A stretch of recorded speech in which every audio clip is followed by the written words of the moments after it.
and welcome to Trek Untold, the Star Trek podcast that goes beyond the stars. I'm your host, Matthew Kaplowitz.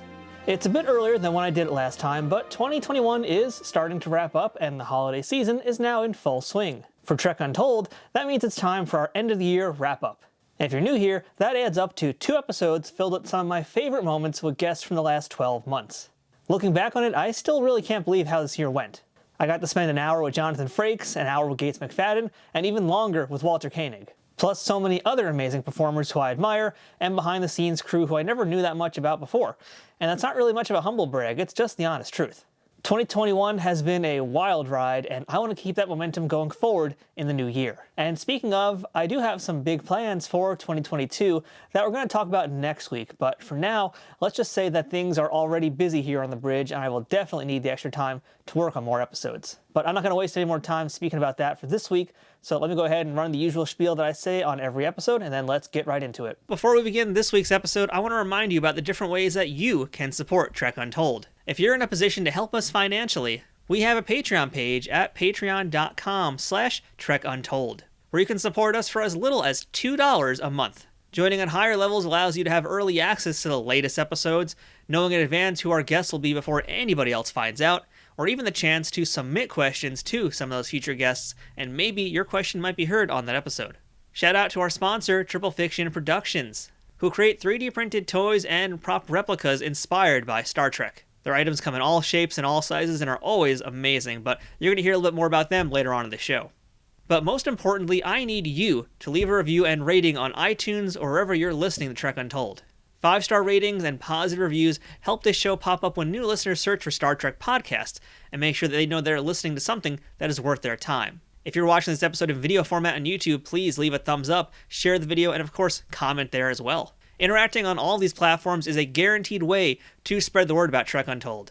So if you've been a fan of this show, please do take action in whatever way you can and help make sure that Trek Untold can reach more listeners just like you who are going to love this type of content. And don't forget to follow us on our social media pages, which includes Twitter, Instagram, and Facebook. All you need to do is type in @TrekUntold on any of those platforms, search for us that way, and you will find us just like that. You can also watch the video version of this episode on our YouTube channel, which you can subscribe to at youtube.com/nerdnewstoday. The video versions are released on Sundays, so the audio version will always come first, but if you prefer watching it, that's the way to do it. We also do a lot of other Trek-related content there, including toy and book reviews and plenty of other stuff, so you might want to take a look too, just so you can indulge and get yourself a new daily dose of Trek nerddom however way you like to get it. Kicking us off in this first best of 2021, let's start with who my first guest was for the year, in fact, and that was the incredibly talented Duncan Regehr. Duncan has played 2 characters in Star Trek history, the latter a recurring character on Deep Space Nine named Shakar, but his first role was from the infamous TNG episode Sub Rosa. There, he played the one and only sex candle ghost, Ronan. Duncan has some great memories about his time in that episode, and here's a small clip of that interview to whet your appetite for more of his ghost stories. As we mentioned, and as anyone who's seen the episode knows, you spend most of your time on screen with Gates McFadden as Beverly Crusher. Right. So, he already said some nice things about her, but what else do you remember about acting with her? And especially in this case, in this episode, her character is acting very much out of character. Right. Well, most of the stuff was fairly romantic, and it's the stuff of bodice rippers and that kind of thing. So it was lovely, and she kind of understood that. It's an interesting thing when you meet people who are very familiar with the theater as she is, and there's sort of an instant acceptance and camaraderie that exists, like a bonding. We're of the same creed or whatever. And so that was there for sure from the very, very get-go. Likewise with Patrick, Was there any inspiration from other famous characters in movies or anything else that you pulled from to play the sex candle ghost? I'm just going to keep calling him sex candle ghost. I can't call him Ronan. I'm sorry. I didn't know it was called that for the longest time, and then somebody else pointed it out to me. And but I think it's a great title. Fairly accurate too. Fairly accurate, and I think I love the notion that the episode is both kind of affectionately lauded and critically derided in a way as well. It gives it an air of notoriety, but I didn't base it on anything in particular. just sort of went with what the script is and had an understanding of it, sort of a Byron-esque type of character, which is more about poetry than an actual character. That was where I came from with it. When you put it in that perspective, it does kind of make sense because he is a classical bad guy character, but he's Right. also very lyrical, and there is Yes, something kind of magnetic and charismatic about the character. exactly. Yeah. Yeah. So when you guys are filming the scenes where your ghost essence is doing your thing to Beverly Crusher, do you remember any off-camera reaction to Gates having her various reactions, let's just say? I do remember one instance where she was kind of writhing around on the bed, having all these feelings, and suddenly she got into this very peculiar position where her rear end was right into the camera lens. I think it was Jonathan Frakes who said, something to the effect of, no, you don't want Gates. No, maybe not that way. Maybe not that way. Roll the other way.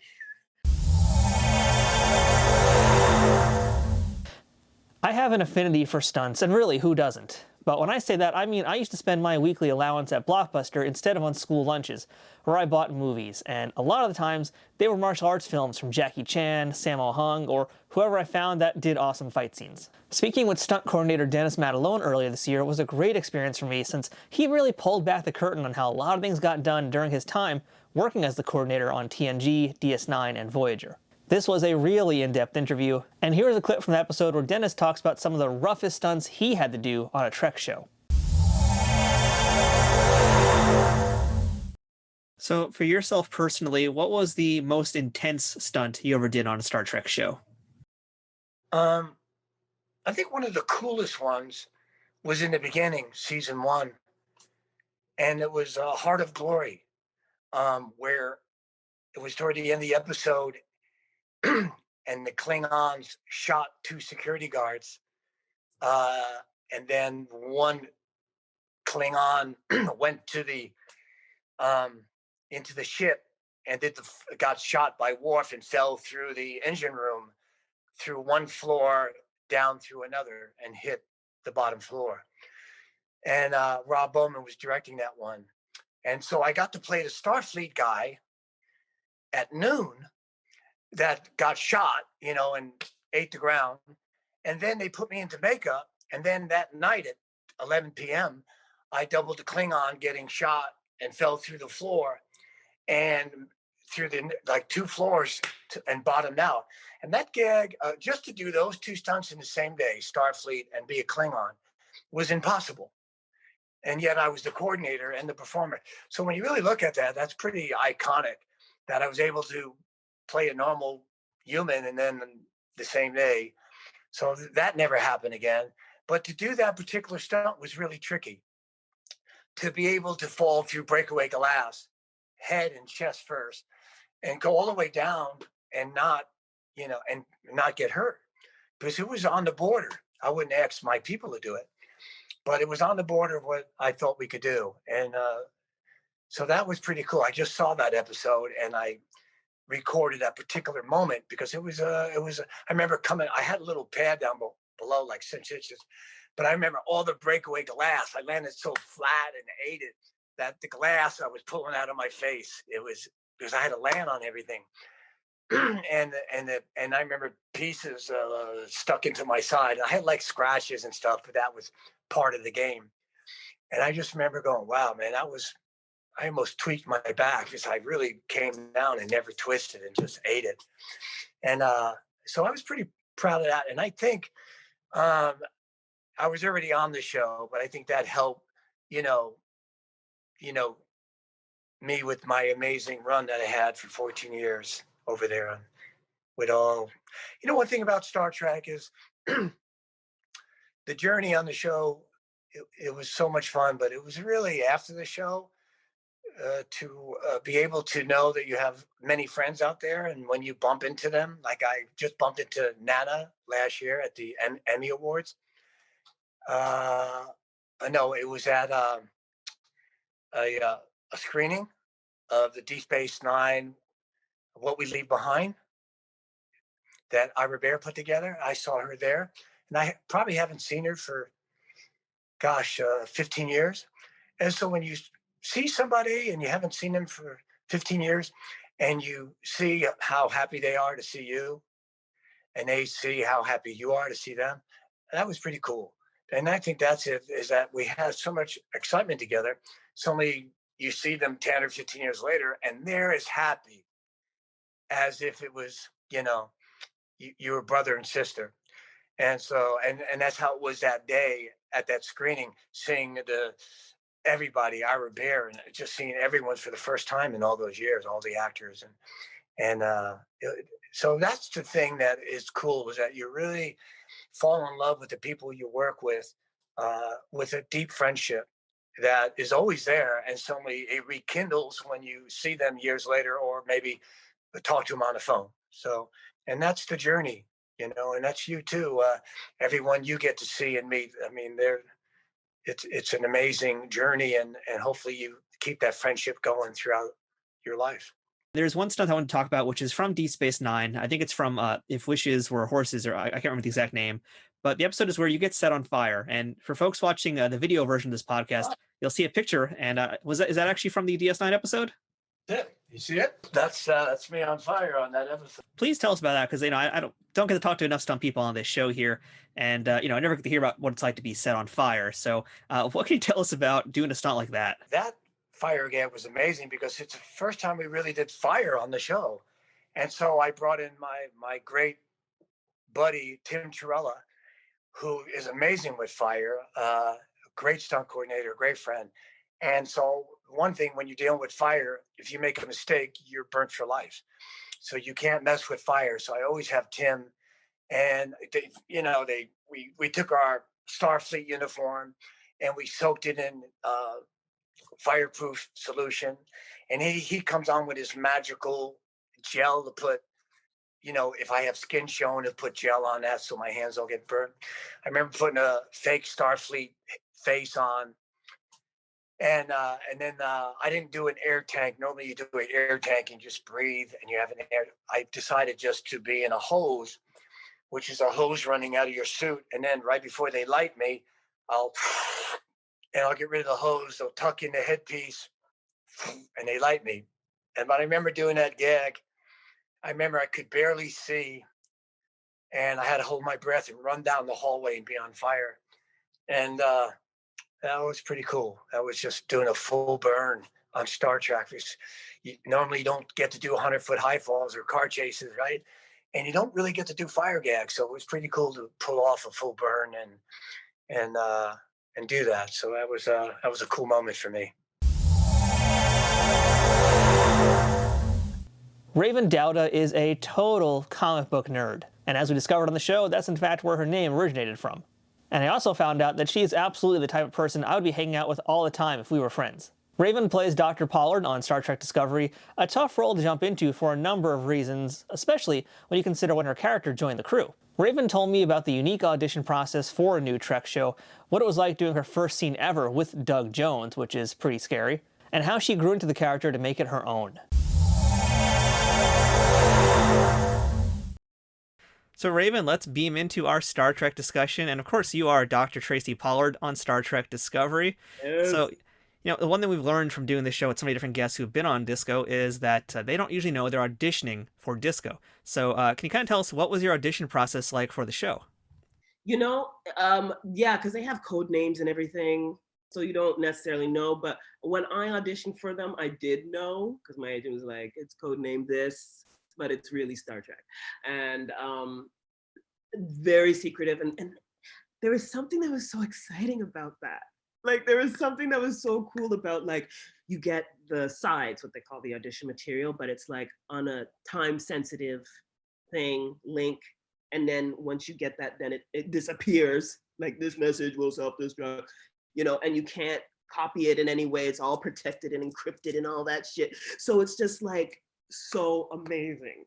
Because you see how you're a part of something that is so much bigger than you. So I knew going in. I first auditioned because I auditioned a few times. I think the first time I auditioned was for a Klingon ambassador, like one of the, yeah, I think, I'm drawing a blank. Then the second time I think was not one of the bridge crew. I'm drawing a blank now, isn't that something? But the third time is when I auditioned was for Dr. Pollard. The cool thing was like everything was disguised. Like you don't know, you're reading a part, and there are other characters obviously in the scene, but I didn't know that it was like Saru or who. Like you don't know. It's all very, very cloak and dagger.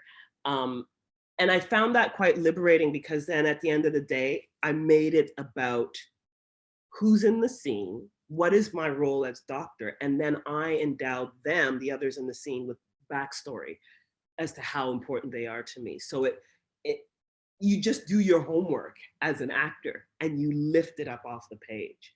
And so without the added pressure of knowing exactly, like if I had known, oh my goodness, this is, Burnham and this is Saru, if I had known that those were the people, I think it would have choked me up a bit. I think it would have just gotten into my head and mind effed me, so I hats off to how they're doing it, because they're respecting obviously their own, intellectual property and all that. But also it kind of makes it easy for us to just go in and do our work. And like I said, I auditioned for them once or twice before, so they know who people are. And I have a feeling, I would like to think anyways, that when I first auditioned, they were like, she was pretty good. Let's think about her for later. Let's maybe come back. And I'm so honored that they did. Like, it's really cool. Yeah. And when I got it, I couldn't believe it. I think I had an out of body experience, and I floated around somewhere, and then it's like, you have the best news in the world and you can't tell anybody. Like I was like, what do I do with this? Am I gonna like blow up? Yeah, that's. So your first episode was a little bit late into season 1 because essentially you are replacing Colbrooks. He's off the network, whatever, or dead at that point. And so your first appearance chronologically in the show is Vaulting Ambition, and it's right after that happens. So basically your first scene, I'm assuming you filmed it chronologically, but your first scene is with a screaming Shazad Latif and Doug Jones as Saru and all that Kelpian makeup. That's got to be a heck of a way to get welcomed onto the show. It was so intense. First of all, I was geeking out because like you look down on the floor and you see the insignia and you're just like, oh my God, I'm here in sick bay. Like I was just freaking out. I was freaking out. I'm not gonna lie. I was trying to be present in my body, but I was freaking out. And then so you practice a certain way at home, like I practice my lines and what is it that I'm doing and all that stuff. You break down the beats. Like as an actor, you're a little detective and you're combing through the scene and just you figure out what's the best way to support the script and move the story along. Anyways, when I got there though, with everything going on, the lights, because I can practice on my own and my lines and all that stuff. But then when you get there on set and you have these big lights, and cameras are moving, big, fancy, expensive cameras are moving, capturing stuff. And then you have these incredible actors screaming on the table. It's loud. There's stuff going on. It was very discombobulating. I was like, holy shit. And Doug Jones everybody's wonderful. And Doug Jones holds a special place in my heart because he was like my guardian angel, especially those first few days, because I didn't know. And I just held on to him for dear life type of thing. And he was like, it's okay, because you didn't practice it like this in your room, did you? I was like, no, I did not know it would be like this. And it was overwhelming, but gosh, everybody's such a team player that, yeah, after the initial shock of it wore off, I was welcomed with open arms and just felt like part of the team. And yeah, just went at it. It was awesome. It was so awesome.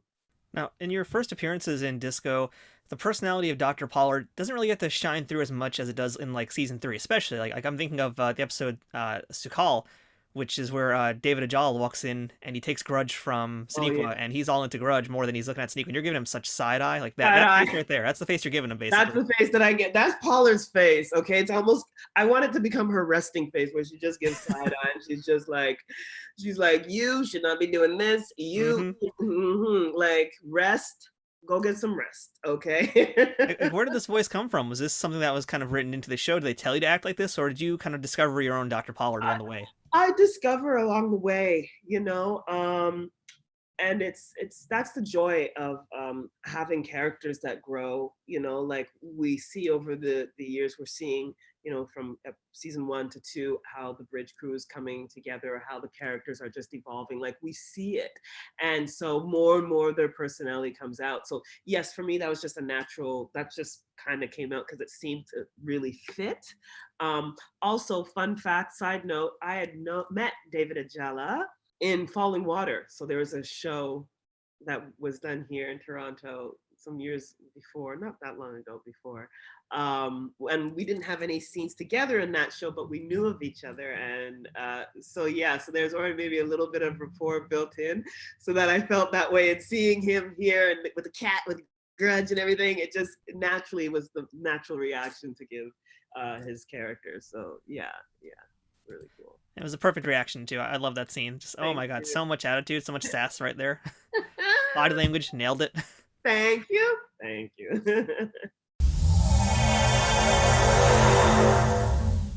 Harvey Jason is one of those actors who can say he did it all, and I love interviewing folks like that. His resume is enormous, and he had the opportunity to do some great shows and work with some truly outstanding people.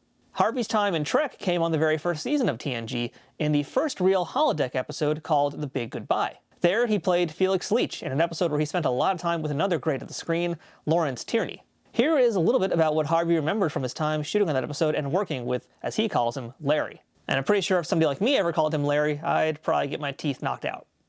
Take it away, Harvey.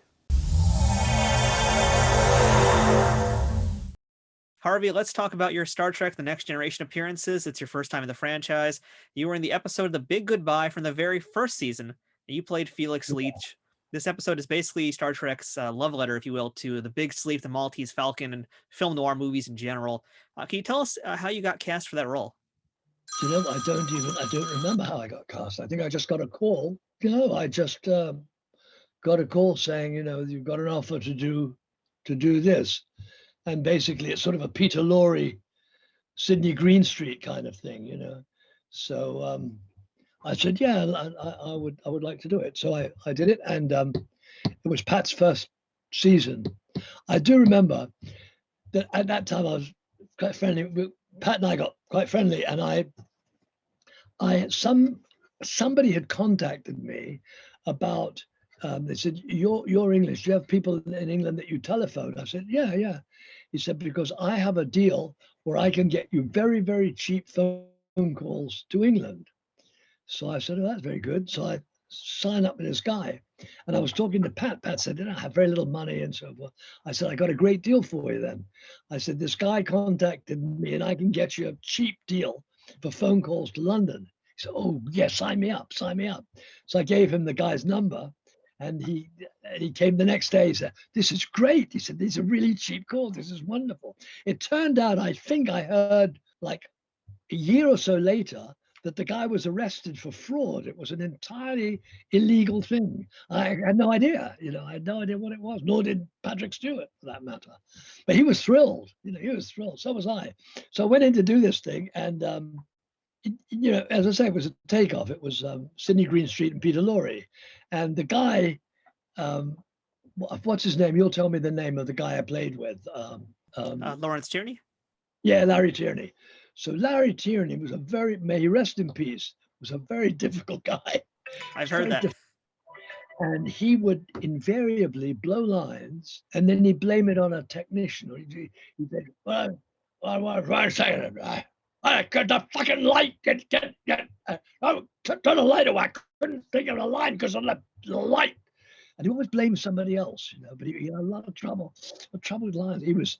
And you didn't want to cross him. He was a really tough guy. I mean, he would lose his temper. He was a great presence. I liked him a lot. And he was a terrific presence, on set and on screen. And when he was younger, he had done some wonderful work. He'd done a lot of really good work, but we had a very good time. I don't know if he had a good time. I had a great time on that show. I'm not sure what he did, whether he did. I don't think he did, but I had a wonderful time. they were nice, and everybody was amenable, and it was fun. It was a fun episode to do. And then, did you see the plate? Yeah, you have the plate right there with you. Very nice. And in fact, a funny thing, about a year or so ago, about a year and a half ago, Seth MacFarlane came into the shop to buy some books. And in our office area of the shop, there are various clippings and personal things. And the plate was there, and suddenly he comes in and he says, "Oh my God, you're Felix Leach." I said, "What?" He said, "You're Felix Leach." He's a huge Star Trek fan, which I didn't know.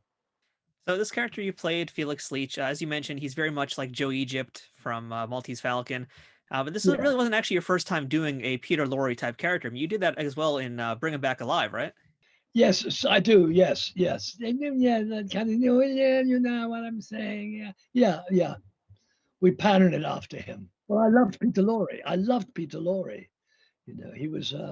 He had a damn good career, and he was an insecure guy. But I loved watching Peter Lorre. He had a great screen presence, and he and Sidney Greenstreet always played off each other very, very well. Yeah, and I think you and Lawrence also had that kind of same chemistry on camera too. Very much the Sidney Greenstreet and the Peter Lorre type. Not just the look too, but he was, he's a very good actor. He was a very, very good actor, and had a decent career. I think we worked well together. I mean, I liked him, and I think I had a very good time. I don't know whether he did, but I enjoyed working with him.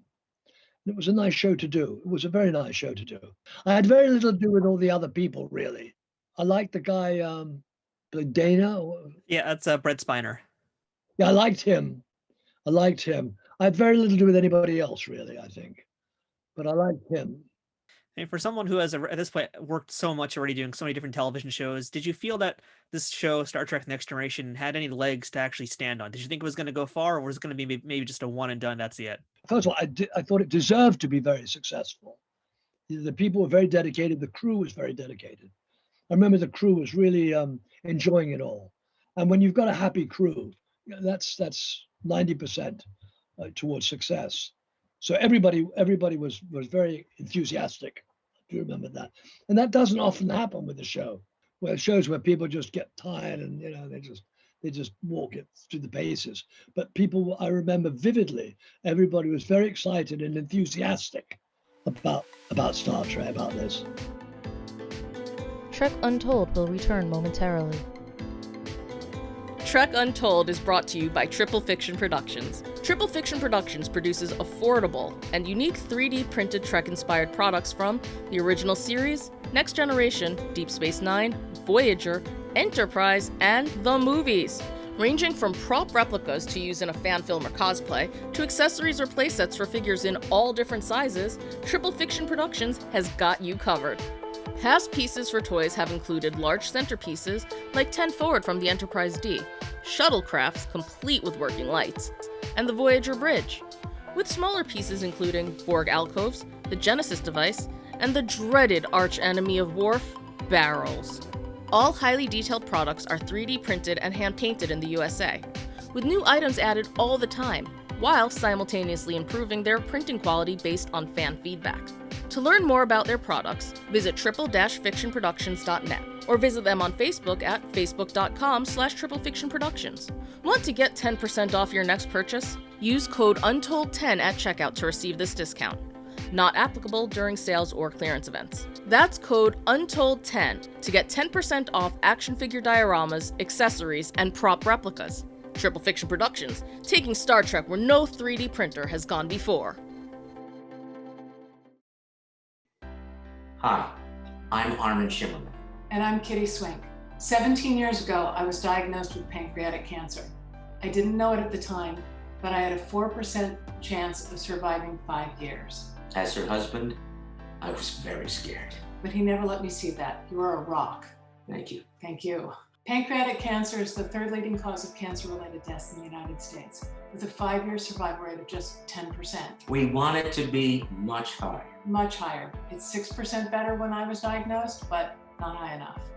More than 60,000 Americans are estimated to be diagnosed with pancreatic cancer in 2021, and more than 48,000 will die from the disease. Because symptoms are often vague, it can be hard to detect. Like the rest of the world, the Star Trek universe has been struck repeatedly by pancreatic cancer. Not only those of us that work on the show, but our fans around the world as well. It is why we came together with so many others to work with the Pancreatic Cancer Action Network, the leading patient advocates committed to fighting the world's toughest cancer. PanCan is working hard to create better outcomes for this devastating disease through its groundbreaking research in early detection and better treatment options. PanCan drives progress by funding life-saving research, providing personalized patient services, and creating a community of supporters and volunteers who will stop at nothing to create a world in which all pancreatic cancer patients will thrive. You can help support their important mission by donating at pancan.org today. We donated. Won't you do so too? Please, make it so. We now return to Trek Untold. Dey Young had 3 excellent roles in Star Trek history. First as Hannah Bates in the TNG episode The Masterpiece Society, later as the enigmatic Orissa from the DS9 episode A Simple Investigation, and finally as another mysterious lady from the Enterprise episode 2 Days and 2 Nights. But it was her DS9 appearance that was her favorite among all the roles she did in the franchise, and Dey had a lot to say about working with Renee Auberjonois in this part that she is still very proud of to this day. So we go from Hannah Bates to Orissa in Deep Space Nine in the episode A Simple Investigation, which is quite a change in the characters you've been playing here, because Hannah is kind of a lot more bubbly in some ways. Serious episode, but Hannah's a little bit more bright and cheerful. Orissa is a very mysterious, enigmatic character. This is very reminiscent of like a film noir style movie in a lot of ways. What did you think about the character of Orissa? You know, I think back on that experience and playing that role. It is one of my favorite in all my career. Just everything gelled. It was, first of all, working with Renee and the director, John, was amazing. He was a wonderful director, and he encouraged the chemistry that Odo and Orissa had. And I think that's what really gelled in this. And it was a love story. And I literally fell in love with Odo during this time. And, you know, it was, yes, I was supposed to be mysterious and all of that. But the bottom line of this whole episode is the love that they have for each other, the connection. And then finding out at the end that she's someone else that she didn't even know about, and that she has to, you know, she has to go back to her husband when she loves this Odo, you know, when she's fallen in love. It was, I loved the experience. I loved working. Again, it was an experience that touched my heart, and I will remember forever. And it was probably one of my best experiences, acting experiences. And that director for that episode, by the way, was John Kretschmer. John Kretschmer, thank you. Oh, and you know, I'm still in contact with him via email, and he was wonderful to work with, very specific in what he wanted.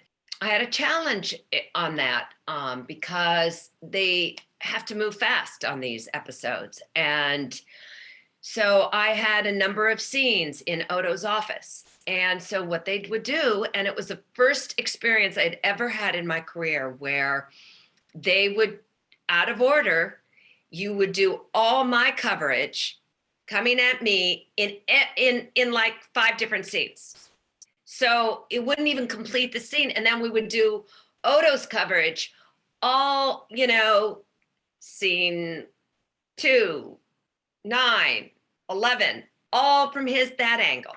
So we were out of, you know, it wasn't no sense of continuity. So you really had to be on your game and aware of how it was being, you know, where you were in the scene and all of that.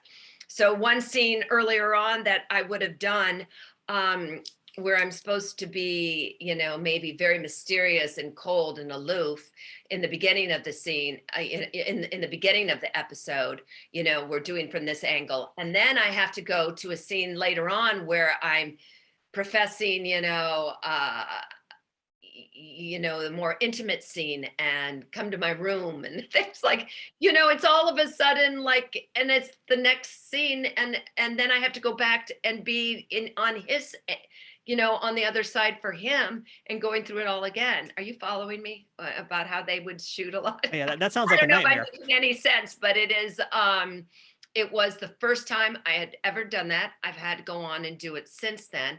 It's not a way I love to work, but I'm willing to work anyway because, there's the continuity of really creating a scene and being there and being in character and then having to change your character and then have to go back to your character to be there for the other actor. So it was a challenge. And on top of that, I've heard that typically on Star Trek shows, you don't really get rehearsal time. You're kind of just thrust right into it, right? Oh, yeah. Yeah. I don't even know if we had rehearsals at all. But, that is the graciousness of the cast that was on every single one of the shows, especially the first two that I worked on, which was Next Generation and Deep Space Nine, was that they were old pros. They had been doing it for so long, and they were welcoming, and they brought you in, and they kind of took you under their wing, and you felt a part of it, and they brought you in and to do the best job because they knew one of the beautiful things about all of this franchise was the guest stars had the most amazing roles. They really had amazing, meaningful roles, and that has never been the same. I mean, not been my experience on other shows since then. That where they really give the great roles to the guest stars, in many ways. And that's totally why I do this show, to make sure I get those stories told, because they're pretty great. Yeah, they really are. So, of course, we mentioned plenty about Renee already. He's one of my favorite actors in all of Star Trek, and Odo is, I think, my favorite character ever in Trek. He gave me a parting gift. I mean, we had such a connection. And I mean, I literally fell in love with him. He was just an amazing human being. And it was a gift that was given to me. I mean, the gift of working with him was really such a generous actor and a human being. Well, I've got to ask, because you were the first person, I believe, to actually kiss Odo on the lips. So how the heck did you find his lips is what I want to know. They were wonderful lips. Let me tell you. No, that was a real, I think the beauty of it all was, I didn't have any, as you know, Arissa, until the very end, doesn't have any kind of, I didn't have any, what is it called? Prosthetics? Prosthetics. Thank you. I had nothing. I had myself, and that was Arissa. And she, so he could easily find me, but, it's all in the eyes, and so it was really, Renee's eyes really came through his prosthetics, and so it just all was so natural. It was seamless. It just was such a natural thing. It was a beautiful love story, and everything flowed easy, with the exception of, as I said, how they would film it, but the bed scene, we had a bed scene. Yeah, it was fantastic. Yeah, you were the first person to ever sleep with Odo on the show. What is that like? I loved that. It was fantastic. I felt so honored to be able to get into his bed. I heard, by the way, Renee had to actually shave his chest for that scene too. Is that true? Do you remember that? Yes, I think so. I think he had to. I think it was like, I think I lay in his arms. I mean, oh God, it was one of those fantastic experiences. And it was the chemistry that we had, I think. It was a beautiful, loving chemistry. And I especially liked her because she goes through such growth and change. And she has a real arc in the episode. And it's very heartfelt throughout the whole thing. She might start out very mysterious and all of that, and she's on a mission, but by the end you really know who she is. So I don't know if you're aware, Dey, but there's actually now Basically, you're part of a Star Trek meme. So someone found a few weeks ago a trading card from the Deep Space Nine trading card series, and it's a card of you and Odo in bed together. No! And it's Well, I've shirtless got a Odo, it's you in bed. I've got a Pretty Woman meme, but I didn't know about that. Can you send it to me? I will send it to you. You're now a Star I'll Trek give you meme. my phone number. Oh my God, that is fantastic. I love it. And it's us in bed? It is you guys in bed together. You two are cuddling. Renee is on top of you. It is too hot for TV. Oh no, you're kidding. I love it. Oh my gosh, that is fantastic. Thank you, Matthew, for letting me know. My gosh. Do you remember if Arissa was ever talked about to return to the series? Well, no, because unfortunately she has a husband, and she really had a whole different persona on who she was, and she had been, I think, hijacked and had something put inside of her in her brain, where she was sent out to be a spy, and but it wasn't who she was. So she goes back to, and I'm just going to absolutely embarrass myself on this show, but what is it that I become again at the end? One of those. I don't remember the exact alien. We'll just say you went back to your home planet. Make it easy. Yes, thank you. And one of their aliens, and it was a very popular one. It was beautiful, and it had the little forehead here, and oh gosh, I felt more beautiful as that alien than as Arissa, but and the wardrobe was beautiful. Oh, anyway, that is one of my favorite scenes, is going and saying goodbye to him at the very end. I mean, it makes me cry even today. It was such a heartfelt goodbye, because I think it was like one of the last episodes with Renee too. It's a very, very good episode. Obviously, you can tell it made such an impact for me. Yeah, I can definitely tell. John Putch has a long history in television and film, and these days spends his time in the director's seat. So he truly has a very unique perspective on the entire industry. His most famous Trek roles would be Mordok and Mendon from Star Trek TNG, where he was the first and second Benzite ever in Star Trek history. That's a big story that I recommend you check out the full episode to hear, but really the story I enjoyed the most was from his time on Star Trek Generations. There he played a reporter on the Enterprise B alongside one of his friends in the industry, where he had some less than stellar memories of William Shatner. And, well, there's one thing we like to talk about on the show, it's less than stellar memories of William Shatner. So take it away, Putch. So you have one last appearance in the Star Trek franchise, and that is in Star Trek Generations. You're a reporter. In fact, you're the one who stands behind Captain Kirk for a lot of it. You're also following around Scotty here and there. I just watched it, in fact, and I was like screenshotting all the times you appear on screen. So yeah, tell us about Star Trek Generations, because that's pretty crazy too. It go from basically the TV show to the movie, and just how many more extras they shoved into that scene in particular. It's just like so much going on in that one scene.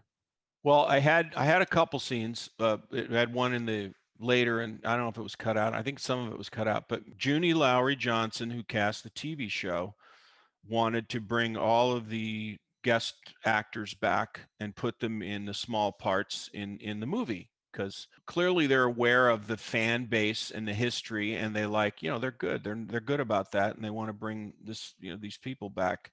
She begged me to do the little part of the guy with the camera on his head, the reporter.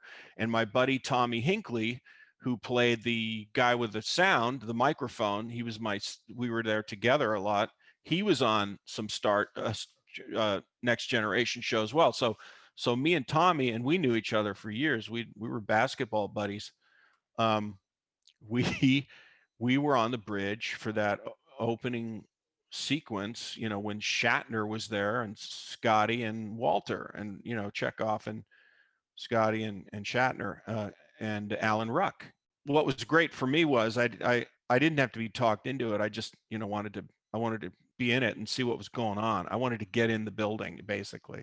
It was pretty amazing. It was like 3 or 4 days on the bridge. It might have turned into 5. And aside from all the, they must have had, I don't know, 35 extras that were just extras.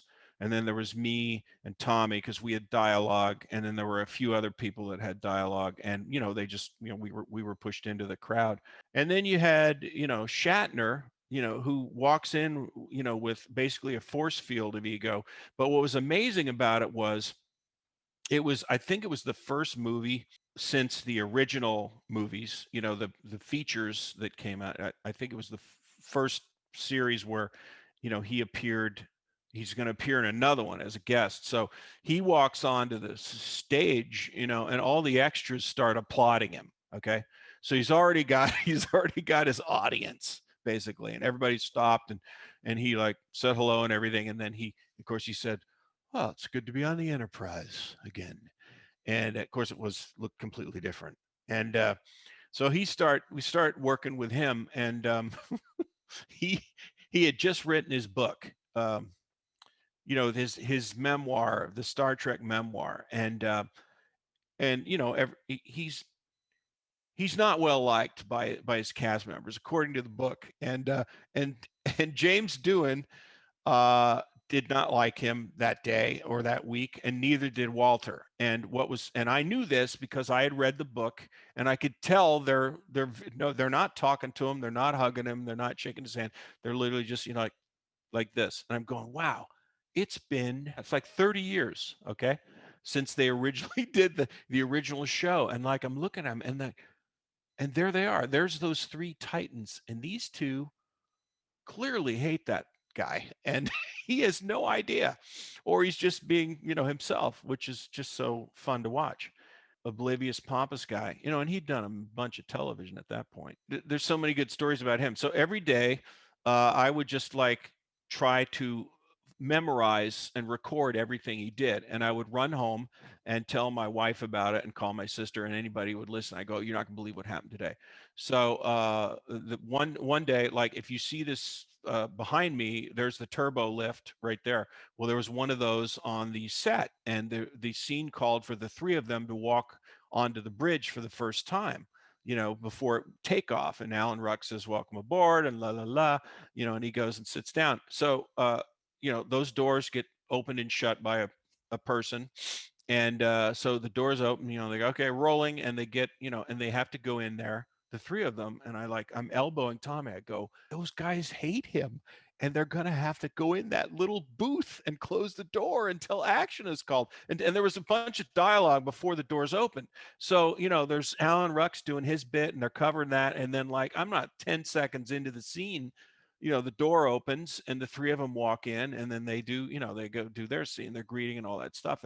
And right before, the take started, Tommy and I were constantly looking into this door that, they were in, and Walter was like this against the wall.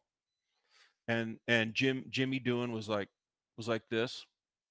And Shatner was, he was, "Well, this is kind of fun." And, it's kind of different to be here again.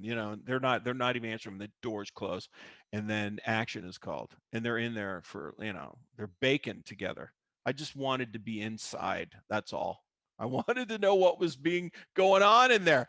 So that stuff happened all week. And then I had to do stuff with him. I had literally had a scene with him. I talked to his character, but he treated me like an extra. So he thought I was, and of course he has no idea that I'd been on a million television shows at that time. I was a working actor. He doesn't know any of this stuff. But he treated me like an extra, which is really, I was, mildly annoyed, but I was also like, I just was thinking, I can't wait to tell everybody this. This is the best thing ever.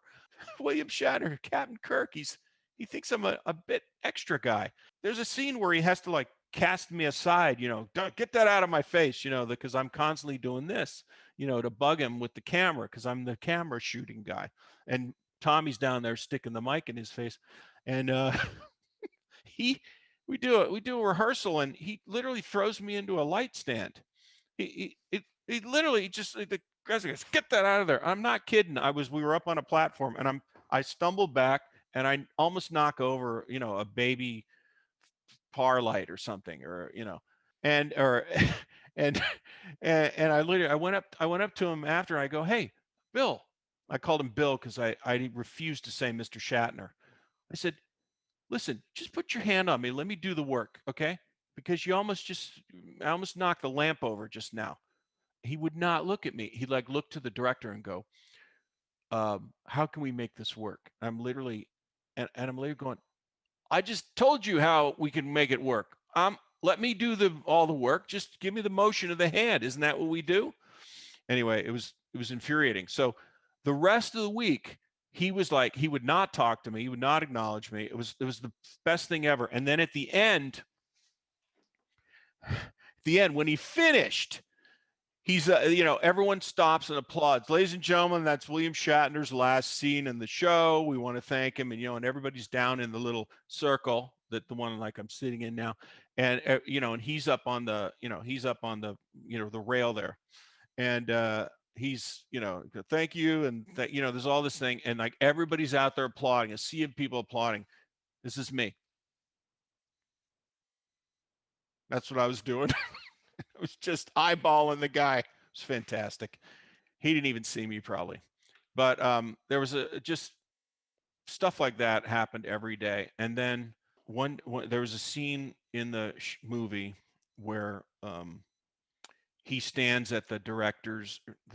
He stands at the captain's chair with Alan Ruck, and he they have an exchange, and Alan Ruck asks him to go take his seat, and he doesn't. And he doesn't sit in the captain's chair on the Enterprise. He has to go sit along the rail, with the rest of them. And so they did that scene and everything. And like the next day, we're setting up to do a whole different scene. There's a crane hanging out in the middle of the set. There's like all this shit is doing, and I was sitting down in this little pit area with Tommy, and I listened to Shatner say to David Carson, I think we missed something yesterday. And like, I'm elbowing Tommy. I'm going, what's he going to say? What's he going to do? And he said, I think we need to do the scene at the captain's chair again. I think I missed something. And David, who's British guy, goes, oh, really? Well, what should we miss? He goes, well, I really think I should have taken a moment with the captain's chair before I release it and go. And I'm sitting there thinking, oh my God, he's going to make us reshoot. We're going to be here forever. I'm going to get more overtime. This is fantastic. So, and David Carson said, yes, all right, I think we can work that in today. So during the day, at some point, we set up to do that shot again. And I don't think you can see my chair in this shot. Yeah. Okay. So I gotta get down here. Okay, see the chair. So they do the scene like this. I'm bent down because I'll disappear if I stand up. Okay. So he does the scene again, and right before he leaves, this is all he did. He wanted to reshoot because he wanted to fondle the chair. So you'll see him touch the chair like this, like that, and look forlornly at it, and then he goes off and takes a seat. And that must have taken 3 hours to do. I can literally tell you, I was just rewatching the movie and watching that part, and I was like, it's like he really did go out of his way to touch the chair. So I'm glad there actually is a story behind it, because it seems like he really wanted to do something with that chair. That's amazing that you picked up on that, because I never told you that story till now. No, I've never heard it before. I just noticed like the way he did it. It seemed extra. It seemed so unnecessary. There would have been such a more subtle way to do it, but it's Shatner, so no. Pretty hammy. It's pretty hammy. And then there was like an explosion thing, and we all had to do the Shatner, as they say, where we all had to pretend to like shift, and the camera dutched, and he was right over my shoulder on one of these, where the railing is, on the set. He was, and he did his usual, and like, da-da, and he'd like grab onto the railing. Well, the railing broke free, and William Shatner flew over me and Tommy's head and fell right down in front of us. And like everybody goes, oh, and he rolls, he goes, I'm all right. And he got up, and everybody was like, oh my God, what happened? And he broke the set doing his own bit with the thing. So, oh my God, that was like that was 2 hours right there. 2 hours. He went to the medic, nothing's wrong. Everyone's around him. And then meanwhile, the grips are with screw guns, chains, hacksaws, they were like attaching that rail like within an inch of its life. There's nothing was going to move it but a wrecking ball at that point. 2 hours. That was a good one. But I'd tell you, and every day something like that would happen. And I would go home and I go to my wife, "You're not going to believe what happened today." And I'd call anybody who was a Star Trek fan. I'd call them, tell them those stories, and it so fun, so fun.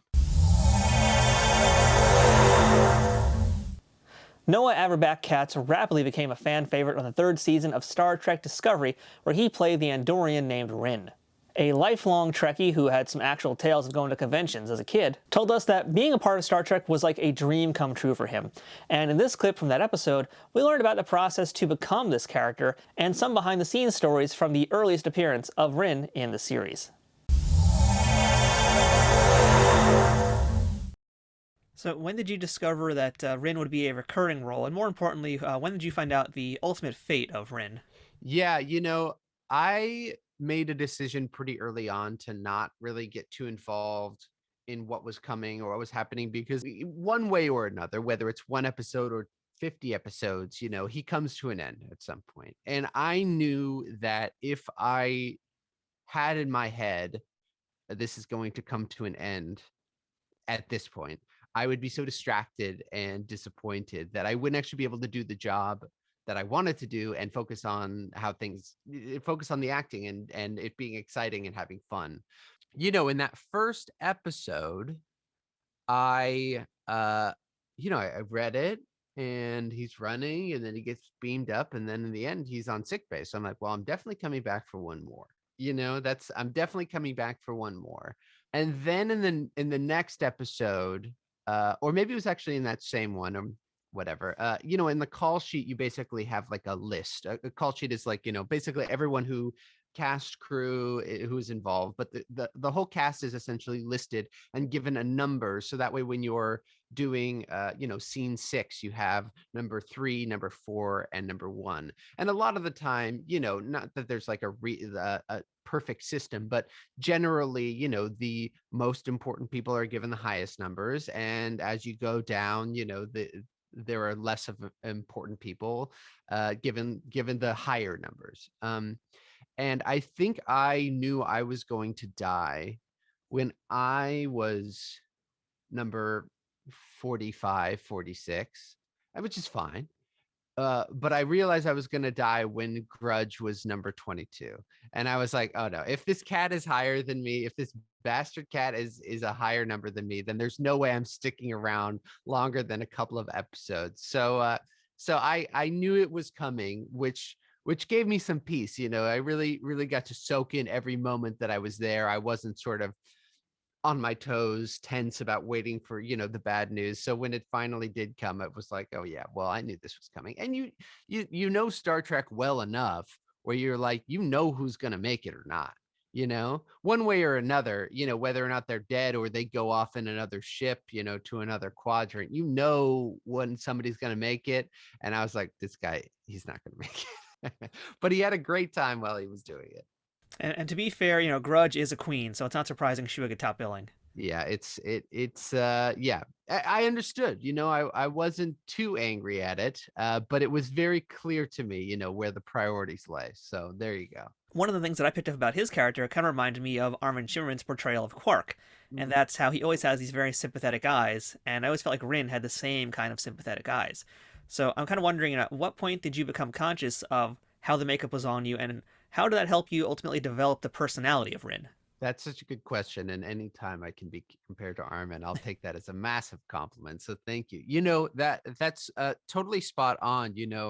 Really early on when I was working with David in the first episode, it was like, well, what, I don't know what to do in this thing. I don't know how to get this to work. And just like in the first few scenes of watching David, he's such a talented performer and actor, and it was very strange. I'd be on set with him and he'd do something, I'd be like, what? And then I go over to the playback and watch the scene back, and it was like exploding off the screen, and I was like, how the hell did you do that? Like, what is this? What's going on here? I need to figure out how to do that, because like it is totally happening in this amazing way. David has these really large eyes, and it's not that they're, of course they're expressive, but he really is focused on communicating a huge amount of story just with those subtle eye movements where he's looking, what he's,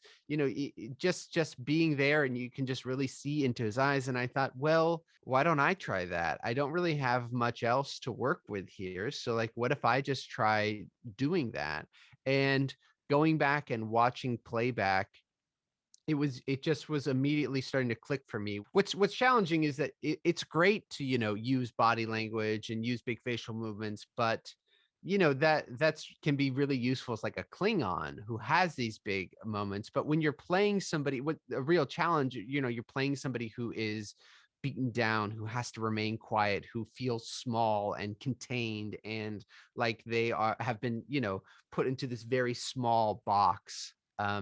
It's a real challenge because you can't have a big thing, arm movement, whatever, to kind of convey that story. So I really tried to focus on just trying to convey the sort of emotional story through the eyes, not try and worry about manipulating the mask too much, and just let the mask sort of tell the story of his struggle or his what he's been through, this sort of battle wearied person that he is. And so I just tried to really focus on telling that story through the eyes. And it was, it's just a really interesting acting exercise, to have things taken away from you, and really be forced to simplify. It's just a really, really interesting exercise to get to do. I really, really enjoyed it. And yeah, it's funny because even the eyes have these really thick contacts in them as well. So it's, there is something even still where it's like really, where do I look? When do I look? Because even the eye movements around the side of the eyes where the dilation of the pupils isn't there. So it just really, even with those contacts, they're so blue and so vibrant that you just project a story onto them. And so, the sort of hope was, let me do a little bit of work and see if the audience can kind of meet me halfway and fill in the rest of the story. Earlier in this best of episode, we heard from Dey Young, who was one of the guest stars in the TNG episode The Masterpiece Society. Well, this year I spoke to another actor who also did that episode, the prolific Mr. Ron Canada. Ron was Martin Benbeck in that episode, but he also has 2 other Trek appearances to his name, aside from another enormous resume that has to be seen to be believed. Ron also played the Malon named Fesic in the Voyager episode Juggernaut, but my favorite role of Ron's was as a Klingon lawyer named Ch'pak from the Deep Space Nine episode Rules of Engagement. This episode was very interesting for a number of reasons, and I'm going to let Ron go ahead and tell you why this one really stands out to him among not just his time in Trek, but in television history as a whole. I thought in particular this episode, your scenes with Avery, you're talking about listening and reacting and responding. Avery seemed like an amazing scene partner for you to work with. And something I've noticed with him when we talked to other guests who got to do scenes with him is he very much feeds off having an adversarial counterpart, which Ch'pak very much provides. He liked that very much. I think it got him engaged at that point in the series. I think, what I was able to bring something to that episode that engaged Avery and engaged Michael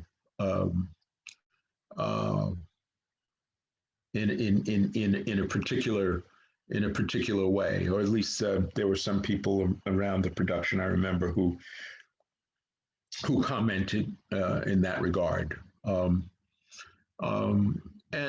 I like to think, as I said, my job as a character actor is to create texture around the money, the stars, but I also want to bring stimulation to them, and I want to challenge them, because usually more often than not, sometimes you're an ally of the star, but more often, or the series regular, I get brought in to pose a problem, an obstacle. And you can't have a strong character in a drama if they're not overcoming a dimensional obstacle. And Chapek is the personification of obstacle for Captain Sisko and for Worf. And so the more dimensional I could make that, or in any role, in any of the shows I appear in, or films I appear in, the more that actor gets to bloom. Acting together it's a group activity. It's not a solo activity. I mean, I know there are people who don't like one-man shows. I've never wanted to do one. Have no interest. It's like playing with another good musician. They stimulate you, and I'd like to think at this point that I'm a good enough musician so that I stimulate my scene partners, and we get a good back and forth going. A good, that I hit the ball over the net hard enough so that, so to speak, or with enough spin so that they have to engage their skills to get it back across the net, if I can use that as a sports metaphor. Yeah, I mean, I imagine you probably don't spend your days watching Star Trek Deep Space Nine like I do, but I can tell you I can tell you from watching, other episodes of guests I've spoken to, Caitlin Hopkins comes to mind because she did an episode where she was, again, similar kind of adversarial character to Avery. I felt like he really brought his A game to this episode, and you guys played off each other so well. Like, I feel like, and that's kind of a topic I want to talk about too. This episode is, we mentioned earlier, this is LeVar Burton directed this one, and the stars of this episode. This is a Michael Dorn-centric episode with Avery Brooks as his support and Ron Canada as the advocate going against him. This is basically, I'm trying to find the best way to say it, but this is basically like a Black run episode with Black characters as the stars. And I feel like that really kind of brought together something different that we don't normally see on Deep Space Nine. Yes, or see on any other television show. Really, in my career, it's not something, it's funny for us three African-American male actors, mature male actors, to be on screen together was a rare occurrence. I can remember doing an episode of Seventh Heaven with Keith. Keith David. Keith David, yes, Keith David and Mr. Collins, and we're the three of us together. And Keith and I laughing, saying to Stephen, man, you're participating in something rare. The two of us on screen together at the same time. This is a rare thing. And it is, in fact, the one and only time you will ever see Ron Canada and Keith David, who are contemporaneous, who are friendly colleagues, and whose careers are contemporaneous almost completely. That's the only time you'll ever see us on screen together. So for me and Avery and Michael to be there, I called it also the duel of the episode of the dueling bassos, because you have three kind of big voices of three guys who are kind of known for their voices going at each other. Although I was a little handicapped by the teeth. Yeah, it was special for that regard. And again, it was under the guidance of LeVar, who is a man of such intelligence and dignity and a director of such skill and preparation and confidence, and enjoyed so much confidence from the crew, something you could feel that they loved going to war with this guy. And he had the respect of Avery and Michael. My impression of DS9 was that the camaraderie was not the same as what I talked about on SNG, but there was certainly respect all around. And LeVar is just a leader. He's as good, maybe the best director of television that it's ever been my pleasure to work with. I think I know, given my film career, a little bit about directors, especially in terms of their interactions with actors. And, I have worked with Rob Reiner and William Friedkin and a couple other people like that. In my mind, LeVar is as good as anybody. He has my gratitude for that performance as well, for helping me and guiding me and supporting me thoroughly. Can you describe a little bit about what his directing style is like? Confidence and relaxation. The two things that make good acting, he displays as a director. And you learn from, I direct some stage myself, and you like to think you learn from every good director that you ever have. And LeVar just exudes confidence on the set, and it is contagious. He also, his preparation is complete and total. He's not a director who's always looking at his script. He's not looking at anything except watching you. He's not glued to Video Village. There's never any sense of tension or panic. He has this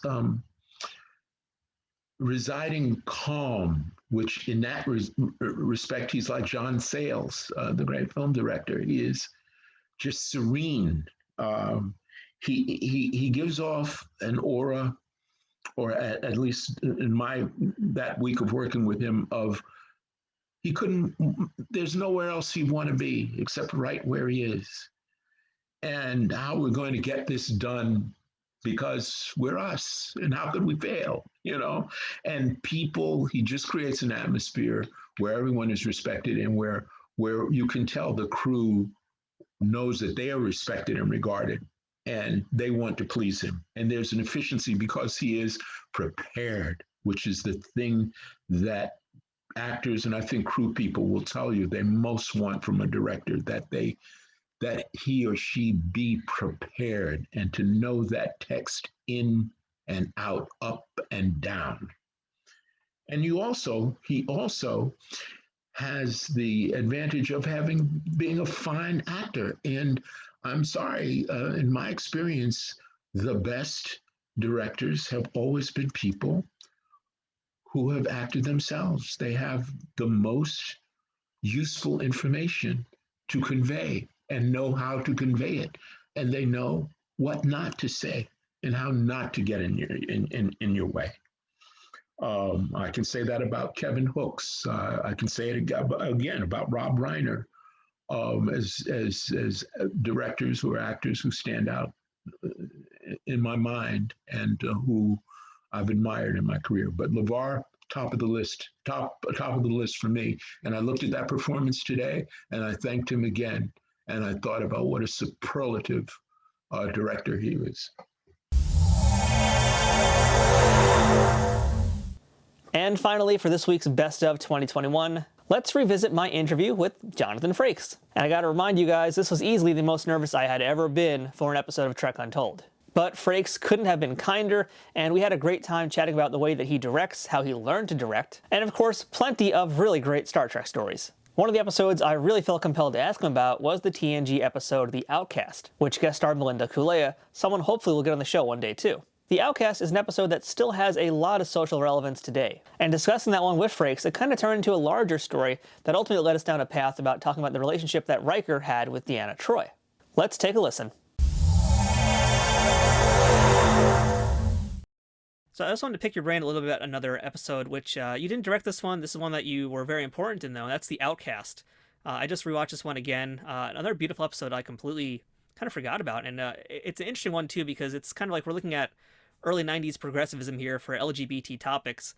And I was surprised how well it aged. I mean, again, this is coming from a straight white cis dude here, but for the most part, I'd say it ages pretty well. Some things maybe not as much, but overall, it's for what it is, it holds up in today's modern lens. I'd love to hear a little bit about working on that episode, because that's such an interesting and topical one, too. It was a wonderfully topical episode, and it was right in Roddenberry's wheelhouse of how he likes to tell stories allegorically and using the time of the future as to relate on or to comment on what's going on in the present. And the opportunity was there to cast a man in as the part of the outcast instead of an androgynous woman, so that it just seemed to me that if they're going to tell the story, which I think was a great LGBT story, would you not have cast, certainly if you did it now, you'd cast a man in that part, right? That's one of the criticisms I see today, looking at it through the modern perspective, is that everybody's saying it would have been so much more amazing to show the androgyny with male actors, because for the most part, that alien race, the Janai, it was predominantly females playing those characters. Ridiculous. Yeah. Where was that? The early 90s? Yeah, definitely early. I think it was season 5 that was from. So yeah, it's pretty hot topic considering the time it was coming from too. Yeah, and now we have on Discovery, we have Anthony Rapp and Wilson Cruz, who are both gay icons, are married to each other on the show, and they're fantastic representatives. And we have Blue and Ian, who identify they are playing characters who are what they are, and it's and this is a credit to Michelle Paradise and to Alex Kurtzman, who have made an effort to do it the right way, if you will. Yeah, the times have definitely changed, and things have definitely gotten better, so it's great to see that representation. Yeah. But I'm kind of curious now about the character of Riker here. Understanding today what we know more about sexuality, what do you think Riker's affiliation would have been? Especially looking at this episode that we're talking about right now. Do you believe that Riker was straight? Was he bi? Would he have been omnisexual? What would you have labeled him? Riker always felt straight to me. I mean, he had a healthy respect for alien women that I don't know how you would describe that. Certainly he knew how to serve on the Klingon ship, but his heart was always with Troy. One of the things that Marina and I take great pride in is that, if you recall in the pilot, part of the story they tell is that Riker and Marina, or Riker and Troy, had served together, were in love, and shared empathic thoughts. That Riker somehow, not only her betazoid qualities were maintained through the show, but there was a scene, I believe, where Riker knew what she thought or felt what she felt, and you could tell that even though they had made a decision that we're serving together, so our relationship will be not at the forefront. And then eventually, because the writers wanted, I'm assuming this as well, the writers wanted to free Troy up to have affairs with alien guest stars, if you will, and Riker the same way. Riker went sort of without the same degree that Kirk did, but had the sort of alien lover in every port kind of vibe, or a couple times a season. But Marina and I consciously, and talked about it on a regular basis, insisted that we still loved each other. Our characters still loved each other. And that would inform, how actors often, as part of their technique, have a secret as part of what they use for their character. Well, this wasn't a secret. This was part of what my acting teacher used to call our packing. That was packed in both Marina and Jonathan's approach to Troy and Riker, so that in a scene,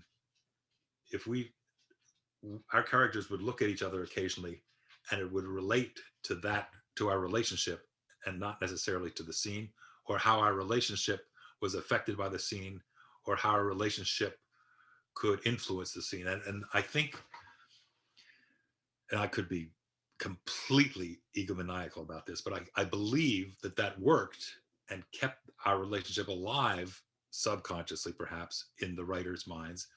And then you flash forward to Nemesis, where they thought, oh, wouldn't it be a great idea if these two characters got married?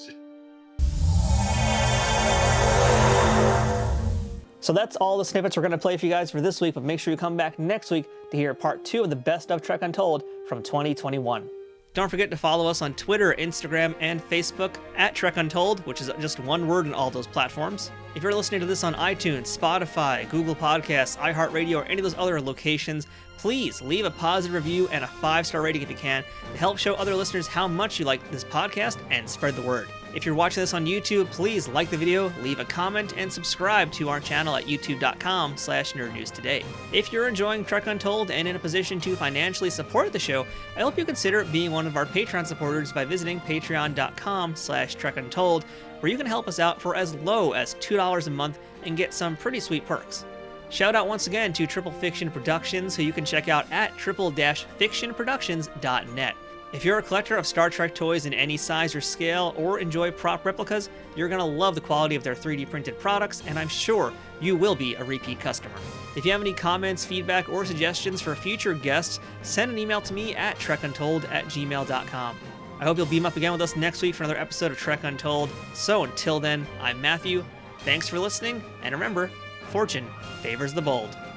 Trek Untold is sponsored by TrekSphere.com, promoting fan-produced Star Trek content in all forms, is powered by the RageWorks podcasting network, and is affiliated with Nerd News Today.